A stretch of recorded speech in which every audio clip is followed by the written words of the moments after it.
testing process. So, as reported, there are 12 new cases in today's numbers. 11 of those are locally acquired, and I'm pleased to reconfirm that all of those are linked to the current outbreak, the Delta strain from the 2 incursions from New South Wales, and all of them have been in quarantine for their entire infectious period. And I want to thank everyone that's been involved, particularly our contact tracers and public health team, for the really good work that they've done in getting ahead and around this particular series of cases, particularly over the last week. It speaks volumes as to their professionalism and to their dedication. And Jerome will speak further as to the details of those 11. In terms of restrictions, as we made our position clear yesterday, we want to make sure that with restrictions ending at 11:59 p.m. tomorrow, that we make that decision based on the most up-to-date and accurate of data and advice from our public health teams. So suffice to say that as we stand here today, nothing has yet been finalised, but we are mindful of the need as soon as possible, as the decision has been made, to share that with the people of Victoria. At our briefing with public health officials this morning, we just did clearly take some comfort from the fact that over the weekend, the 22 locally acquired cases had all been quarantining for the entirety of their infectious period and presented no public health risk. But it is still 22 cases, and when you reflect on where we've been over the journey of this last 18 months, as we've dealt with reopening from outbreaks, 22 cases over 2 days is a significant figure. It's not a risk that we take lightly, but equally we do take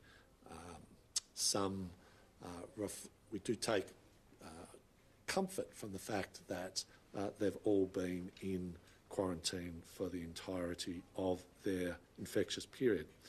What it points to is that we are on the right track, and we will make a decision based on the decision of the public health team on the most up-to-date advice. And part of what that most up-to-date advice and data is a reflection on testing numbers. Over the past week, we've seen the day of our highest ever testing numbers in Victoria, and yesterday we saw 25,000 plus tests returned. And that together gives us some, again, further comfort that we know what is out there, but we can only be sure if Victorians continue to come forward in such strong numbers when they get even the slightest of symptoms, if they even show the initial concerns they have, particularly with virus having circulated so recently in our community. Please, now that we're coming to 2 weeks since some of that circulation, we need to make sure that testing numbers stay high. It gives our public health team that extra notice in their material. It gives them a further tool in their toolkit to make sure that they've got the best possible data. It really is a very important thing that we can all do when we show even the most mildest of symptoms. So please, please come forward. Can I just reiterate, not that these are new, but we did in fact indicate over the course of the last few days sewerage detections in a number of northern and western suburban communities in Werribee, Tarneit, Truganina, Glenroy, Hadfield, Oak Park and Pascoe Vale over the course of the 20th to the 23rd of July. We did detect coronavirus fragments in those sewerage treatment areas, and it's very important that if you are showing any signs in those communities of any symptoms, please come forward and get tested. So finally, if you're heading out today for any of the 5 reasons for being able to leave home, make sure that wherever you go, you test, you check in everywhere, every time. It is critical. We've seen such high quality data from QR code systems being part of the reason that we're able to keep up and hopefully get ahead of the Delta virus. It is so important. And if you are out, one of the 5 reasons that you are allowed out for is the vaccination program. Please, if you're eligible for a vaccination, come forward and get vaccinated. If there are still tests, still vaccination slots available through the state-run clinics, now over 50 right across the state, and of course through the primary healthcare networks, our GPs and other primary healthcare providers. So our message continues to be, please get vaccinated, please get tested if you show even the most mildest symptoms, please check in everywhere, every time, and please do your bit to follow these restrictions, particularly as we get closer to the expiration of the current restrictions. And we look forward to having more to say about what the next staged, careful step out of these restrictions is tomorrow. I'll ask the COVID Commander to update us in more detail, followed by Ms Matson on the issues of clearances and day 13 testing, and then we're happy to take questions. Thank you, Minister, and good morning. 11 positive cases in the community from yesterday and 1 additional hotel quarantine case. That makes a total of 180 community cases in this outbreak now that we're on day 15. Also pleased to report that 1 of those cases has now recovered, so we have 179 active cases of coronavirus in this community outbreak. 5 of those cases are currently in hospital, 2 are in ICU, 1 of whom is on a ventilator, and we'd like to just extend our best wishes for their recovery and all for everybody who's recovering from coronavirus across Victoria and indeed across Australia. We have still 21,183 primary close contacts associated with the various stages of this outbreak. I won't do my usual routine of going through all the individual outbreaks, and Kate will talk in a moment around the clearance process as we now move towards releasing people from their 14 days of isolation through a very controlled process. With over 25,000 tests yesterday, that now brings to a total of over 565,000 tests undertaken since the start of this outbreak to support really this increasingly strong confidence we have that we now have our arms around this outbreak and are getting it onto the ground. And of course, no positive cases in the community in the last 24, in fact, in the last 48 hours from the ongoing work to address this. I'll just go through the 11 positive cases that we have today. 2 of those are related to the Miss Frankie restaurant, who were diners on the night of the 15th of July. That now brings to, I think, around 46 the total number of cases associated with the Miss Frankie restaurant. Can I also just give a shout out to all the community support for the restaurant and the ongoing work that people are doing to get it ready for reopening when conditions allow. They've worked incredibly hard in this restaurant, and we're obviously very supportive and recognise the pressure on the business as they've dealt with this outbreak. They have handled themselves in an outstanding fashion throughout this, and their excellent work on QR codes and compliance has really enabled us to make such swift progress over the last 2 weeks. The other 9 cases we're reporting today are all household primary close contacts. So they are people who are not at any of the exposure sites. They're all ongoing household transmission within from positive cases. Those 9 household cases are 2 associated with Trinity Grammar, 2 associated with Bacchus Marsh Grammar, 2 associated with Amy Park, 2 for the city of Hume, and 1 from the Young and Jackson's outbreak. None of those cases have any further exposure sites, as they were all in isolation. None of them expand beyond the net that we cast now many days ago around this outbreak. One of the active areas of investigation has been the Lacrosse apartment building, of course. A lot of work there over the weekend. My thanks to all the residents. We now have 506 primary close contacts associated with the 1 positive case who was resident in the building. That positive case, of course, moved out a number of days ago. We have now tested over 483 people inside that building. We already have 150 of those results have come back as negative. I'm expecting the remainder of those results during the course of today and tomorrow morning. It's been a huge program of work. The site continues to be a Tier 1 exposure site, so we are asking people in that building to continue to isolate until further notice from us. We will, of course, continue to review any of those results and what the appropriate staging will be over the coming days. I can confirm that all the other residents on the same floor as the positive case have tested negative. We'll just go through the remainder of those residents and see what their status is. This will, of course, be the work of a number of days, and we'll continue to support it all the way through their isolation period. We're also continuing our support around the aerial apartment building, although that's now pretty much in the very last stages, as a number of those residents, those PCCs, have now been released, and of course with the Isola building, which will be a few days down the road. I'm also pleased to confirm there's been no further positive cases around the Mildura outbreak. So again, those 4 cases remain as they were within one household. A huge amount of testing and work over the course of the last week. And my thanks again to the whole Ranger community for their support. We will continue, of course, to monitor and support the remaining 700 or so people that are in isolation as primary close contacts. We've also, to add to the Minister's comments, we continue to, of course, run wastewater detections or wastewater testing all across the state, in particular on those border communities. We have a very intense rate of sampling now every few days around our border communities along the Murray. We have found no detects at all in the last few weeks, and of course we'll continue to run that programme until we have confidence around the wider national picture. With that, I'm going to be mercifully brief and hand over to Kate Matson. Kate Matson is a Deputy Secretary for our contact tracing operations. It's her team that's been driving really the fantastic work of this particular outbreak, and Kate will take us through the work around the clearance process. Kate. Thank you, Jerome. Good morning.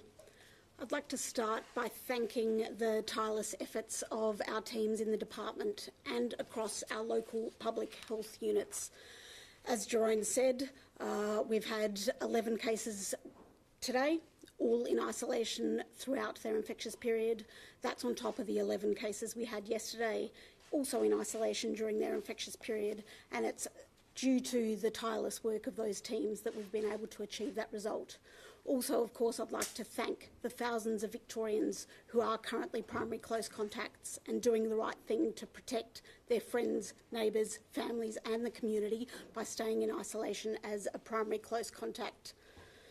We've had active exposure sites in Victoria now continuously since the Wallet case that we found on the 10th of May, and that's 11 weeks of following up those contacts and tracing across those exposure sites. In the last fortnight, our teams have sent over 110,000 text messages, as well as made tens of thousands of calls to primary close contacts as well as cases. More than 99% of our known contacts have been found and contacted within 48 hours, which is well above the national benchmark. With 21,000 primary close contacts and 18,000 secondary close contacts, we are now moving through the process of clearing those contacts, and I'm pleased to be able to say that the teams have cleared another 1,700 yesterday, bringing us to 6,000 in just the past few days. Over the next 24 hours, we'll be turning our attention to those from the Amy Park exposure, as well as the schools that have well over 6,000 close contacts. I'd like to take a moment to talk through how that clearance process works. Unfortunately, it's not as simple as just returning a day 13 negative test. We do need you to be cleared by an authorised officer in the Department of Health. As someone approaches their day 13, we send an SMS reminder to ensure that they do get their day 13 test. We'll then reconcile those test results against the records in our system. If there's a negative test returned for a primary close contact, we'll give you a call, make sure that's all okay, no symptoms have been developed and that you've been isolating appropriately. If all is well, we'll confirm your clearance in writing, usually by email. That clearance confirmation will state an end date for your quarantine, usually 11:59 p.m. at a certain date. Also, it needs to be noted that that clearance is for you alone. It's not for your household, it's not for your family. They'll receive their individual clearances. If we don't have a test result for you, then your quarantine is extended by another 14 days. On the 16th day, we'll reach out to you, make sure there's no barriers to ensure that you can get a test.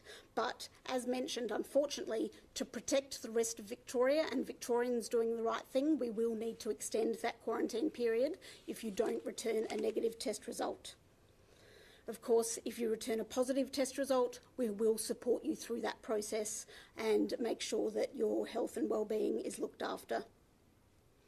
We're clearing thousands of people in a really short window. As I mentioned, we've already cleared 6,000 people. So we do ask that those primary close contacts, we ask that you are a little bit patient with the process. In some instances, that written confirmation won't come immediately on your 14th day, but our teams are working extremely hard to cross-check and verify. We won't take risks with this process. Victoria has worked really hard to get where we are. 14th day of this outbreak, really encouraging signs over the last few days, and we'll work hard to make sure we clear people in a safe and the risk-free manner.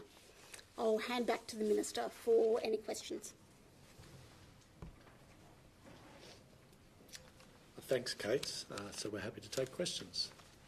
This one might be more one for Kate, but we've had callers into talkback this morning who say they're currently on day 17 of 14 days of quarantine. They haven't got a call from the department. When they try to call the coronavirus hotline, they get hung up on because it's busy. What do you advise people to do in those circumstances?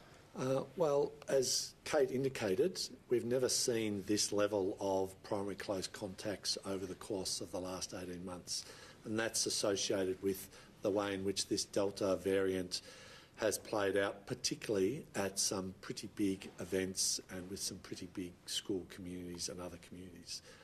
Overwhelmingly, those figures that Kate went through point to the system working.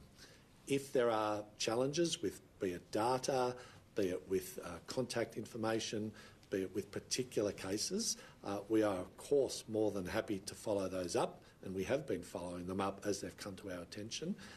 I would urge those people in those, I hope, quite small numbers to just hang in there, get the information to us either by phone or by email or by whatever is the most appropriate mechanism you can, and we will deal with you as quickly as possible and make sure that the process that Kate just outlined gets you tested and able to go as soon as we possibly can. And we thank you for hanging in there and doing the right thing by all Victorians. There's an exposure site at Coles Richmond Icon that I think was Tier 2 on a Thursday and then it was Tier 1 on a Friday. A lot of the people, there are numerous people on social media who were there on the Thursday who did the right thing as Tier 2 contacts. They went and got tested. They tested negative. They believed that they were okay to be out in the community, but they've been receiving conflicting calls and messages from DHHS, some of which have been telling them that they should be doing 2 weeks quarantine. What's going on there? Well, we know that over the course of investigations that sites can move up or down the risk rating based on new evidence and new materials, particularly if people do click over as tests come in over the course of their isolation. If they might test negative on the initial test but test positive later, that then changes all sorts of risk ratings. We know that it can be frustrating, and can I thank those people who have been involved in dealing with that, but it's not that unusual that risk rating does change on particular venues, and when that does happen for very good public health reasons, that means that the public health response has to change. And we'll make sure that we get to those people who have been identified in the most timely manner possible to share the information that they now need to act on in the best possible manner. I've spoken to people though who were told, you know, you've fulfilled your obligations as a Tier 2 person. You're okay to be released. They've then spoken to someone else who said my information says that you should be isolating for 2 weeks. They've spoken to that person's supervisor, and then they've said, well, you know, I don't know what the situation is. I'm not authorised to release you. You probably are supposed to be released, but yeah. I can't do it. Is part of the problem that there are only so many authorised officers, and the people who a lot of these people are talking to just aren't authorised to give them the information that they need? Rachel, the Public Health Act is very clear. People are released by authorised officers, and that is for very good reason, because the right call needs to be made based on public health advice. In terms of is someone told one thing and then at a later period told something else, in limited circumstances that will happen as the risk rating changes. The risk rating hasn't changed in these circumstances, though. Well, I thought you indicated that the risk rating had changed. No, I think it was a miscommunication in the department, is my understanding. Well, I'm not briefed on the circumstances. If you want to provide those details, I'm sure we're happy to follow them up in a particular and thorough way. I know you don't have anything to announce in terms of restrictions, but we've already been given the indication that masks will be sticking around, as will the hard border with New South Wales. Yes. So how does the risk compare now to when it did toward the tail end of those first 2 weeks in lockdown 4? Well, I think the nature of this particular outbreak and this particular variant are different this time. We're still, despite the fact that we've had 22 cases in the last 2 days, all of which have been in isolation for the entirety of their infectious period, it's still 22 cases. And we have not had the number of primary close contacts, the number of exposure sites, and the increasing numbers north of the Murray come together in a particular way that puts real challenges for a careful, stepped process out of this particular set of restrictions. You said, so whether you it's said different, but that sounds worse. So is masks and the hard border enough to compensate for the rest of the restrictions? well, as I think we indicated in recent press conferences, the material released by the Burnett Institute late last week, which points to the centrality that face masks in all circumstances plays in allowing us to get on top of outbreaks, that's a real important data-driven, science-based addition to our public health knowledge. Equally, we know that things are still very serious north of the Murray and are likely to stay serious for a significant period of time. That is also different to what it was last time. And also different has been the large numbers of primary close contacts, particularly associated with be it schools or be it major public events. They also influence the consideration of public health advice. And then when we get the most recent data that will come in over the course of today, our public health officials will make a decision based on the amalgamation of all that real-time, most up-to-date information. And we'll have more to say about what the steps out of this current set of restrictions will look like tomorrow morning. Minister, we've heard from the government that the biggest benchmark is having no local cases that were infectious in the community. We've had 2 days of that so far. Why are we holding off on an announcement about the lockdown? And do you think 12 hours is enough notice for businesses, particularly those in the hospitality sector, have to get food and have to get staff on board? Two swallows do not a spring make, and 2 days of zero cases in the community does not make public health certainty. We will take the advice, we'll take the decision of our public health team on the most up-to-date decisions, the most up-to-date data. We know that as things change, particularly with this variant of concern, with so many primary close contacts out there, with so many people still isolating, and as we've seen, capable of turning positive at fairly different times over the course of their isolation, that Victorians would expect us, I think, to make the decisions based on the best possible information. We apologise that this is necessarily a short period of time, but we want to make sure that when we hit the go button, it's done with the best and most up-to-date information we have. I think people are expecting to see. I think people are expecting to see. Wow, we're still going. I think people are expecting to see numerous restrictions remaining, especially in hospitality venues. But what about gyms? We've had no transmission during this outbreak at any gym. And you're right, the transmission sites haven't included gyms, but a number of exposure sites have included gyms. So we need to make sure that all sites, that all risks are taken into account, but we'll have more to say about the specific provisions that apply, as we have in earlier occasions, as we step carefully and cautiously out of restrictions tomorrow. What are the restrictions that the government wants to ease the most? Is it sending students back to school? Is it reopening gyms? What's the top priority? Everything is a priority in a global pandemic. No part of the community is less or more important than every other part, but given the way in which this particular set of circumstances, the outbreak over the last few weeks have played out, clearly we've seen 7 schools caught up. I think 3 as transmission sites and 4 related to how that has then transmitted through, whether it be teacher conferences or teachers going about their job. So clearly that's one of the risk ratings that the public health team will take into account.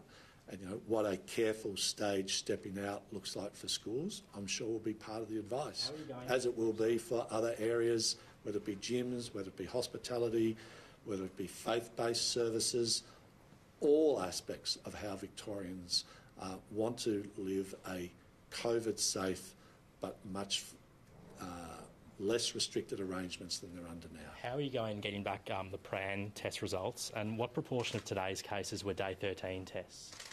At Paran, the results, I don't have them, but the last time that I did see them, they were very, very good. There were no positives attached to those, so that's reassuring. And that goes partly to the really good quality of the data that both the Paran market authorities and stalls in the market provided. And in regards to, what was the second part of the question? What proportion of today's cases were day 13 tests? I don't know, but I don't think any of them were. No, because they were either through the Miss Frankies through or home contacts earlier in their isolation period. Can you talk us through the process before you reach an announcement tomorrow? So when will you be meeting, and what's the most crucial data that you're waiting for? Well, meetings go on all the time. The public health team meets with both the local public health units, with the crews clearing people, making sure the pathology information comes in. There's lots of data, lots of information being shared, and when the public health team have that together, then I'm sure they'll come to advise government, and those meetings will be held at relatively short notice, but everyone's working to a very tight time frame of making sure that we've got more to say tomorrow morning. What's the Premier and the Cho doing right now? Are they in meetings? I beg your pardon? What is the Premier and the Cho doing right now? Are they in meetings? I don't know what the Premier and the Chief Health Officer are doing right now, but I'm sure they're working very hard in the interests of the people of Victoria to make sure that we get out of this pandemic as quickly as we possibly can. Well, they didn't attend today. Can I just get one in, Mark, on the outbreak? Sorry. When we exited the last lockdown, the greatest fear at that point was undetected Delta spread, because there was still a missing link that we didn't know about. Yeah. There's no missing links at the moment. We haven't had a single mystery case in this outbreak. Yes. We haven't had a case outside of ISO, thankfully, for I think 3 days now. Yep. What is the risk if we were to reopen more significantly than last time, which was a very minor reopening? What's the risk that's most front of mind now if we did open quickly? Well, they're the positives, you're quite right, Paul, in a comparative sense to where we were just a month or two ago. On the other side of the equation, we stepped out of that set of circumstances with actually lower numbers of cases in previous days. But you're right, the cases we've got, no mystery cases, all wrapped up in isolation, all doing the right thing. The difference here goes to the sort of factors that I talked about earlier. These incursions have come from New South Wales. We've seen increasing risk in New South Wales, not a decreasing risk. We've got more primary close contacts, be it from fairly large events, be they either public sporting events or associated with schools and other issues. Each set of circumstances is different, and it's the truth of the matter that each set of circumstances gets brought together and determined on their merit, and when the public health team have made that determination, they'll come to government, and very quickly thereafter we will come to the people of Victoria with what their decision is. Just because it's a double-digit number, though, their household contacts, we know it's a higher attack rate in the household with this variant. True. So why is that being used? Why is that stat being used by you as a troubling figure? Well, because 11 is higher than the 5s and the 2s that we had last time. And equally higher is the number of primary close contacts. Even higher still is the number of exposure sites. All of these get put together on their merit, and the public health officials determine on balance which is the most appropriate set of recommendations to ease restrictions in the safest possible way so as to keep Victorians safe and to recognise that their incredible hard work over the past 2 weeks has to count for something. How concerned are you about the wastewater detections, and how concerned are you about the wastewater detections you mentioned, and what influence, if any, will that have on the decision about whether we get out of lockdown tomorrow? So our wastewater detection program is, if you like, both that early warning set of factors that we, right across the country now, rely on. Now the question is, does it indicate historical shedding or of a previous case which can take place months afterwards, or does it indicate a undetected current set of circumstances of a live chain of transmission out there that we don't know about, bearing in mind that some people can, through no fault of their own, be asymptomatic and still be out there spreading the virus. We need to make sure that all of those factors go into our consideration. So wastewater detection is but one of the many elements of the public health toolkit, but yes, it is an important consideration. Just on Paul's question, when you were talking about the risk of worrying about primary close contacts, are you worried about people not doing the right thing in isolation? Why else is there a risk with those cases? Overwhelmingly, as our data has showed us, whether it be from the phone calls, the visits from Australian Defence Force, authorised officers, overwhelmingly people have been doing the right thing. In fact, at higher numbers, higher proportions than some of the earlier outbreaks that we've had. So I want to thank those. I think we've passed 24,000 primary close contacts over the course of the last 2 weeks. Those people are the heroes of this outbreak, amongst a long line of heroes of our public health team, our frontline workers and others. Those people have been isolating for 14 days to keep themselves safe, but to keep us all safe. And in that regard, their efforts have been outstanding. But there's the biggest number that we've ever seen of that group, given the way transmission has played out from the virus from Sydney on this particular occasion. So that has to be taken into account as one of the risk factors. I think we'd be denying reality if we didn't. Minister, the case of the 3 Sydney removalists, Victoria Police say they still haven't received the file. The Premier said on Friday it was literally on the way. Yep. Can you give an update? Is it on the way, and if it is, what's been the hold up? So I think we indicated that it would be with Victoria Police the next business day. Monday is the next business day after Friday.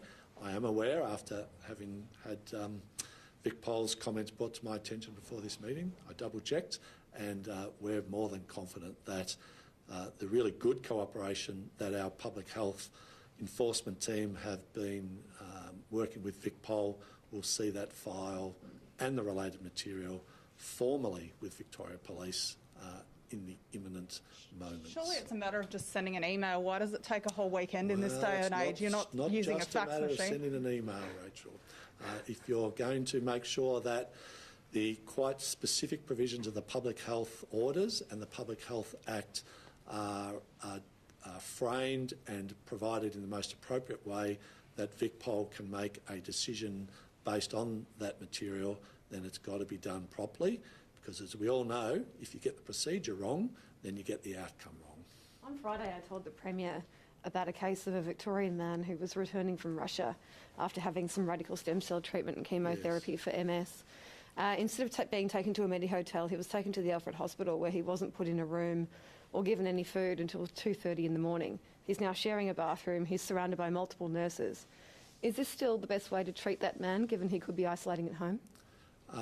Well, the advice that we got, that I sought after, particularly after you raised the issue, is that it simply wasn't safe for this gentleman to isolate at home, not just for himself, but for those in his household, given the complexities of issues associated with how care was being provided in and around his household.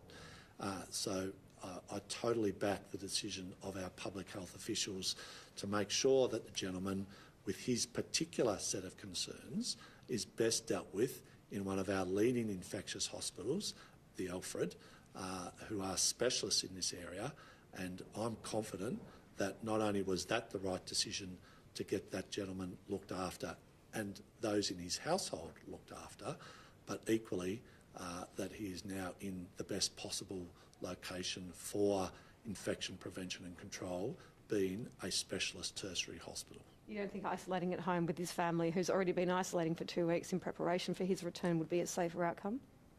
No, I don't, because the public health advice was that both in his interests, in the interests of those people that he proposed to isolate with, and in the interests of those people providing care and support to that household, that it was in everyone's interest that he isolate in the tertiary hospital. Just back on schools, there's been a lot of commentary about keeping schools open post this lockdown. Have you learnt anything about the transmission between teachers and students at Bacchus Marsh Grammar or Trinity Grammar or any of these schools that would help you put some rules in place to keep the majority of them open or limit that transmission? I don't know if you have any of that detail. That detail is under active consideration by Education and the Public Health team. I don't have the most up-to-date report on what that looks like, but clearly Delta has shown itself to be able to transmit differently, faster, and its impact on younger people is also different. How all that gets put together, given that transmission at least 3 of the schools was through school-based activity, be it conferences of staff, some activity in the playground, as I understand it, in one school, but the other schools, the other 4, have been caught up not so much by activity in the school, but just normal activity, that household activity, social contact activity, public events that school teachers and school community members had been at.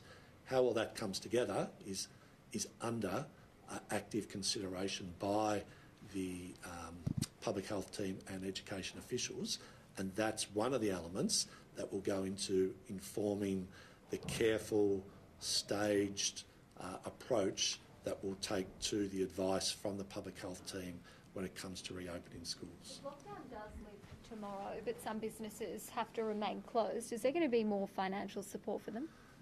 What was the first part of the question? If lockdown lifts, but some businesses have to stay closed, will there be extra financial support for them?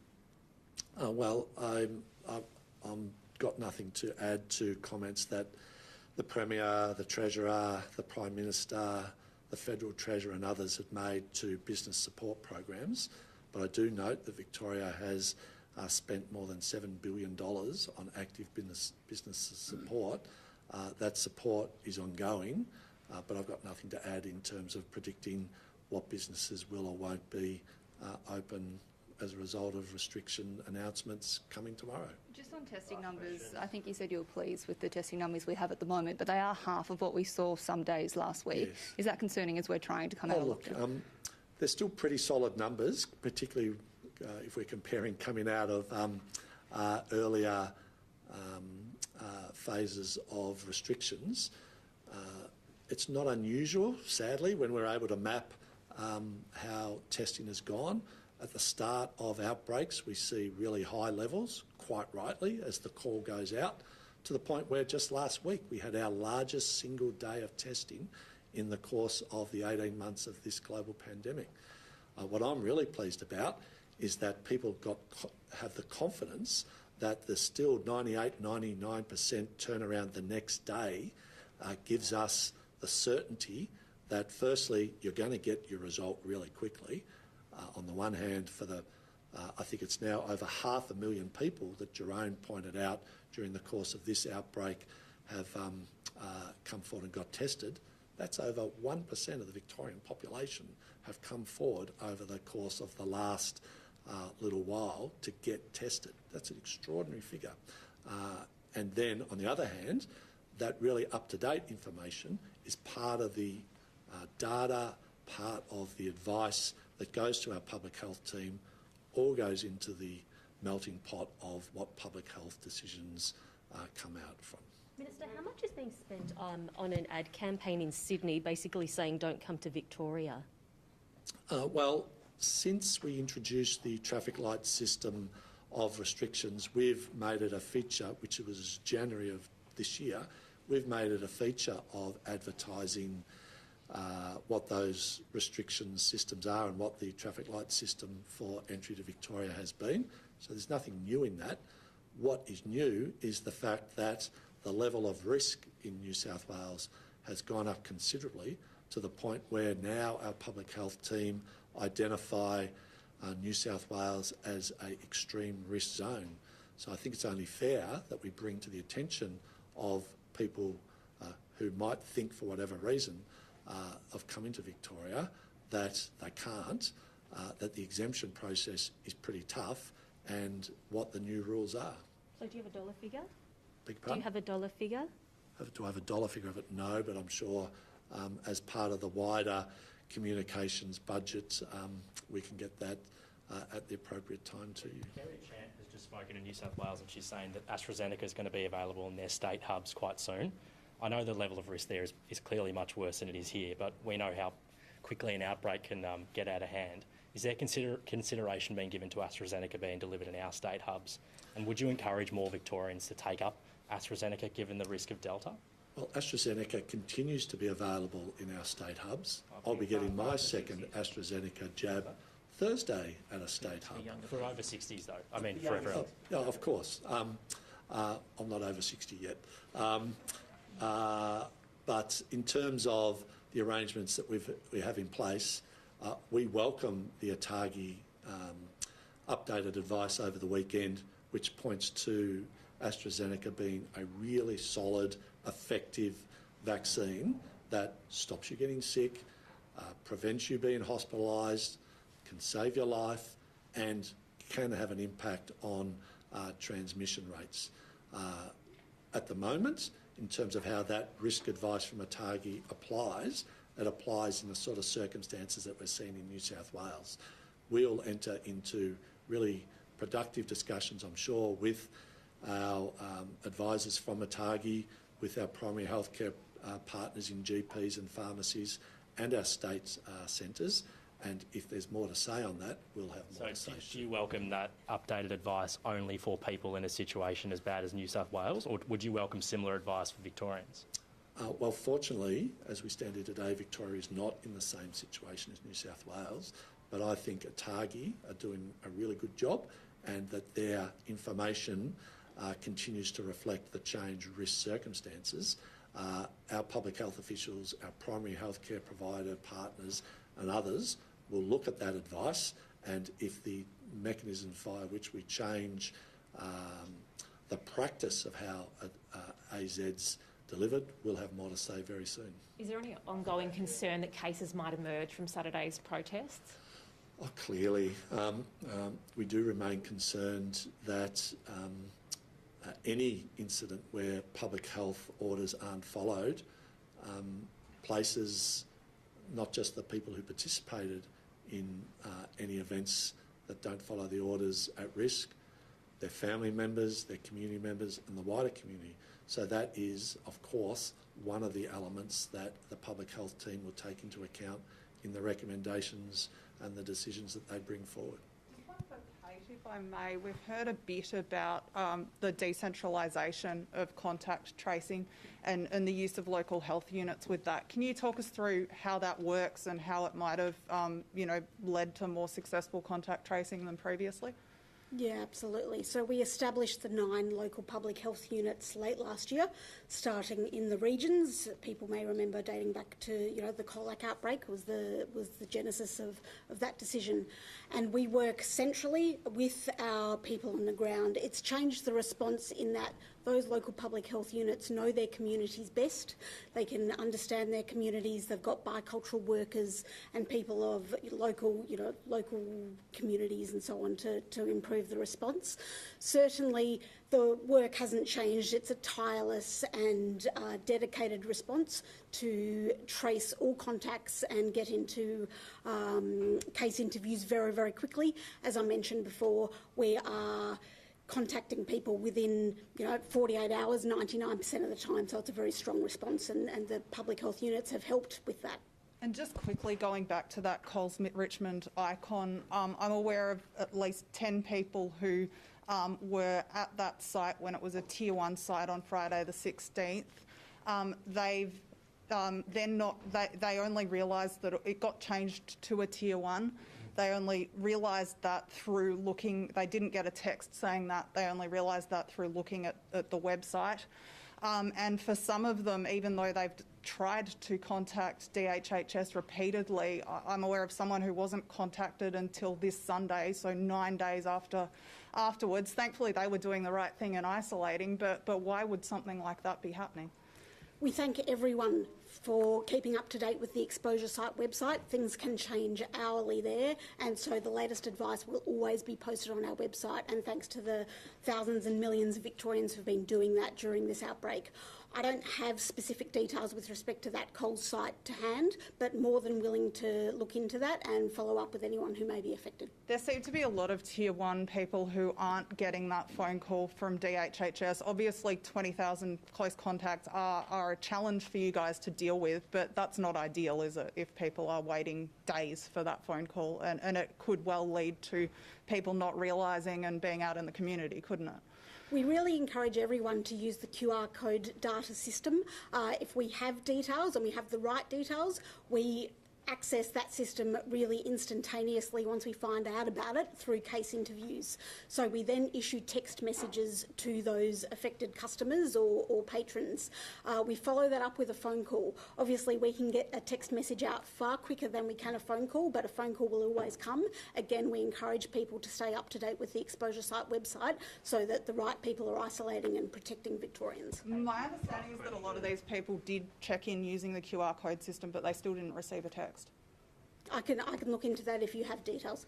Kate, do you mind just running us through the numbers? We know that there were a lot of people at the MCG Amy Park that hadn't had that initial test going into quarantine. How many are taking up the day 13 test, or how many are electing to spend the extra 14 days in quarantine that you're aware of? Or is everyone getting that day 13 test?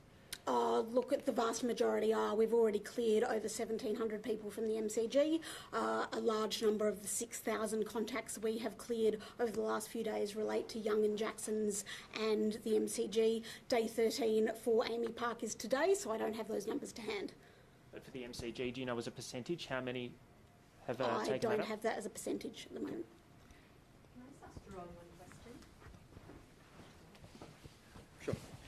Jerome, can you tell me how many total in the Hume cluster now?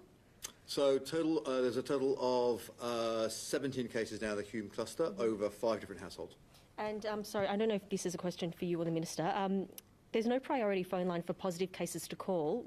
Would that be a benefit instead of having tens of thousands of people calling the one line? No, look, I think the positive cases, 180 positive cases in total in this outbreak. They get the VIP treatment in terms of people being right on top of how they're going, where they're best located. A significant number of people have moved into hotel quarantine to protect either themselves or the people they live with in their households, and to ensure that their medical status is well controlled. So I think those, as Kate has explained, through the local public health units and through our own central teams, we provide a lot of support to those positive cases. And I think in fairness, to the 20,000 people we've had as primary close contacts at various points along the way in this outbreak, as Rachel says, it's a lot of people. This is the largest outbreak we've seen here in Victoria since the second wave last year. I mean, this is no small feat. But I think the level of communication we aspire to, enabled by the QR code system, through strong SMS messages, through the literally 7,000 phone calls we're making every single day, and again now getting into that clearance process to actually give everybody confidence that we're on top of this, and that we will start to work out if there are individuals who don't want to get those day 13 tests and want to do another 2 days, we'll get on to them at the end of that process. Jerome, what's the risk with the cases that are in isolation? What are we worried about with those cases? Oh, look, you're always going to worry when you've got 179 active cases in the community. As I said, the largest number we've had since, September last year. You've got 21,000 odd primary close contacts. That's a significant number of people that you've got to support and enable within the wider community. That's why we're really keen to get those numbers down. That's why the process Kate's gone through around getting those primary close contacts through their day 13 test, getting them cleared formally so that they're no longer a risk to the wider community, that we're confident of their status. That gives us all a lot more confidence that we've got this one completely on the ground. So there's a difference between getting your arms around an outbreak, getting it under control. We've seen good control over the last few days, but there's still a residual ongoing piece of work for us to manage, and that'll take us another 10 days or so as we get to the end of all those exposure sites. Given the transmission that we saw at sporting events, Yep. Amy Park, MCG, Yep. I realise we haven't reached a decision yet on restrictions lifting tomorrow, but how likely is it that we'll see crowds at something like the AFL Grand Finals, rather, at the end of August? Yeah, that's a ways away. So, I mean, it's obviously these are all decisions for the Chief Health Officer to make over the coming weeks and months in the case of the Grand Final. Look, there's a lot of work for us to do. The focus now is on, do we have absolute confidence that we've got all the remaining chains of transmission completely under control? That's a big job for us to sort out over the next couple of days. Work with all those isolated people, and then start to think about what that easing of restrictions looks like, and that's advice that will be led by Brett and the public health team. That will be a progressive process over the weeks and months ahead, and of course, our thinking around major events will be part of that. As we do with every single outbreak, we in Victoria, we stand back and we say, what have we learnt from these outbreaks? What are the key implications for us? How do we manage in the environment of a Delta variant going forward?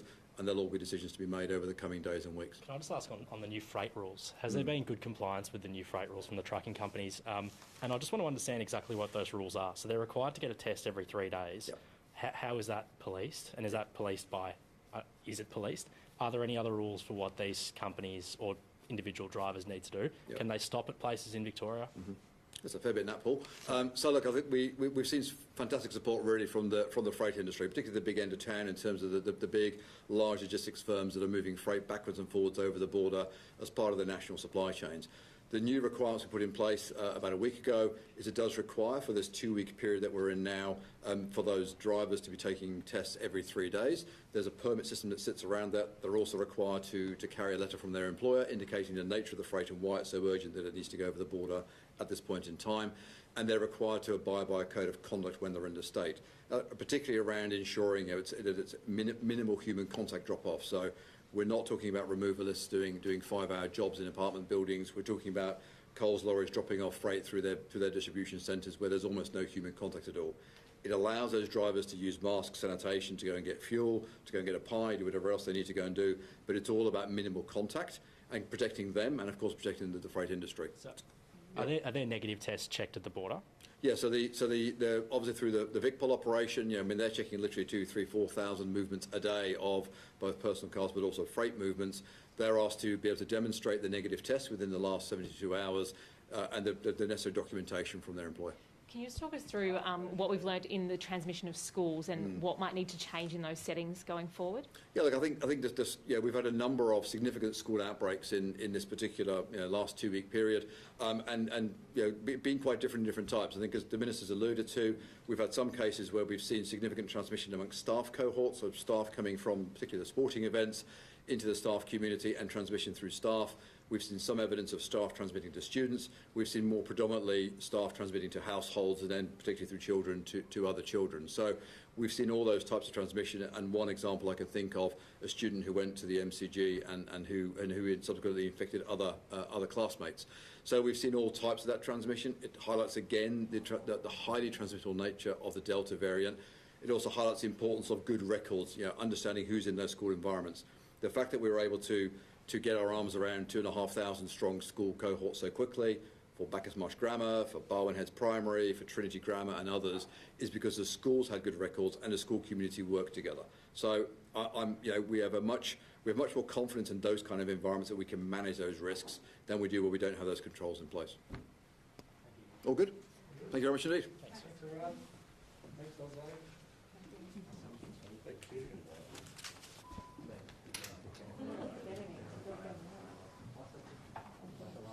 Was I too much in that? Not at all. Oh, You were perfect. Good. Perfect. So yeah, it's a good spot to be. Yeah, all right. Thank you. Thanks, Pete. Sorry. Okay, you be like that. All right, good to see you. I might see you later. Who knows? Who knows?